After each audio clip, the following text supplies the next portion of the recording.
Šodien gribu pastāstīt par ļoti sarežģītu un sāpīgu priekš daudziem cilvēkiem, sevišķi tiem cilvēkiem, kas ar to ir saskārušies, tēmu. Un tās ir smadzeņu nāve. Otra lieta ir veģetatīvs stāvoklis un ir situācija, kad ir smags smadzeņu bojājums, kas nav veģetatīvs, kas ir potenciāli uzlabojams. Tās ir tās situācijas, ka man kā ārstējušam ārstam bieži vien ir jārunā ar pacienta tuviniekiem, radiniekiem un jāpastāst par 3 iespējamām lietām. Pirmā situācija ir, kad pacientam ir iestājusies smadzeņu nāve. Tātad smadzeņu nāve ir pilnīga smadzeņu bojājēja, kad cilvēks joprojām guļ reanimācijā, viņam tiek nodrošināta mākslīgā plaušu ventilācija, sirsniņa darbojās, bet pēc būtības juridiski cilvēks ir miris, jo viņam ir smadzenes gājušas bojā. Par smadzeņu bojājēju liecina pilnīgs smadzeņu refleksu iztrūkums, tātad cilvēks guļ ar platām zīlītēm, kuras nereaģē uz gaismu, un cilvēkam iztrūks pilnīgi visi pārējie refleksi, kas varētu liecināt par to, ka smadzenes vēl ir dzīves. Dažās situācijās, lai pierādītu, ka smadzenes ir gājušas bojā, tiek veikta smadzeņu angiogrāfija, jeb tiek uztaisīts izmeklējums smadzeņu asinsvados, kurā konstatē, ka cilvēkam nav vairs smadzeņu asins apgādes. Tātad smadzenes ir beigtas, viņās nav vairs asins cirkulācijas. Otra situācija ir veģetatīvs stāvoklis, kad cilvēkam smadzeņu traumas vai saslimšanas rezultātā ir iestājies lielākās daļas smadzeņu funkciju zaudējums smadzeņu bojājuma rezultātā, bet tiek saglabātas pašas galvenās funkcijas smadzenes, kas nodrošina sirdsdarbības regulāciju un elpošanu. Tādās situācijās cilvēku var pakāpeniski atradināt no mākslīgās plaušu ventilācijas, bet cilvēks nekad vairs neatgūst spēju normāli funkcionēt. Tātad runa ir par to, ko sauc tautā par veģetatīvo stāvokli. Tautās to sauc par cilvēks ir kļuvis par dārzeni. Tātad cilvēks guļ, viņš ir dzīvs, viņš pats elpo, sirsniņa sitās, viņš ir silts, guļ gultā, neapšaubām dzīvs, bet viņš visādi citādi ir pilnīgi nefunkcionējošs. Tātad, dārzens guļ gultā, kas ir bezsamaņā, nekontaktē, nekustās un tā tālāk. Šī situācija var būt arī ļoti ilgstoša. Tāda situācija praksē ir zināmi gadījumi, kad var ilgt pat mēnešiem un gadiem, un šādās situācijās cilvēka prognoze bieži vien ir atkarīga no tā, cik labi par viņu rūpējās, jo šādos gadījumos cilvēks nomirst vairs ne no smadzeņu bojājiem, bet no sarežģījumiem, komplikācijām. Tātad, ja cilvēks guļoši, viņam var rasties izgulējumi, izgulējumi var inficēties, tātad var būt infekcijas. Cilvēkam bieži vien gulāšā stāvoklī pieminās plaušu karsonis, urīnceļu infekcijas, un tās visas lietas ir tas, kas var tomēr novest cilvēku nāvē, un cilvēks no tā var nomirt, un savukārt šīs lietas ir arī ārstējamas. Var ārstēt plaušu karsoņus, var ārstēt urīnceļu infekcijas, var nodrošināt to, ka cilvēkam nerodās izgulējumi, ja par viņu labi rūpējās.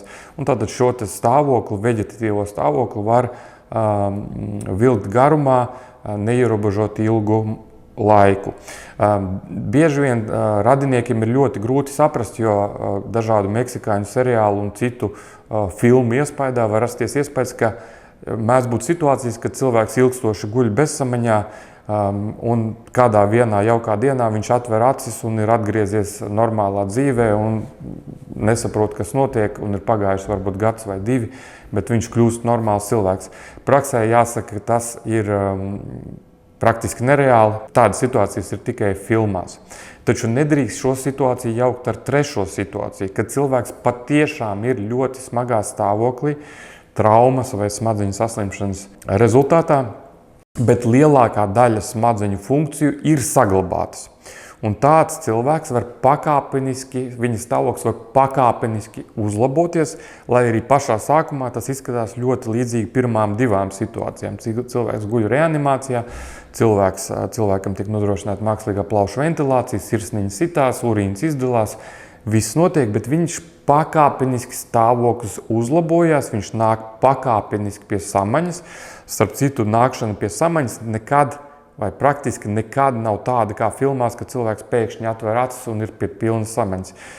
Iziešana no bezsamaņas stāvokļa vienmēr ir pakāpeniska, lēna, tad vienā dienā cilvēks sāk atvērt acis, citā dienā sāk parādīties kaut kādas kustības, vēl pēc kāda laika viņš sāk elpot pats un tā tālāk un tā joprojām. Tad pakāpeniski viņš nāk pie samaņas, viņa stāvoklis uzlabojas. Tātad ir šīs 3 situācijas, kas savā starpā ir ļoti līdzīgas un sākās diezgan līdzīgi, tātad ar smadzeņu smagu traumu vai saslimšanu. Cilvēks nonāk reanimācijā, tur ir plaušu ventilācija, sirds sitās, bet situācijas ir radikāli dažādas. Pirmajā situācijā, ko es aprakstīju, ir smadzeņu nāve, un tā situācija ir pilnībā neatgriezeniska. Cilvēks ir pilnībā atkarīgs no aparātiem, atvienojot viņu no mākslīgās plaušu ventilācijas, viņš nomirst dažu minūšu laikā.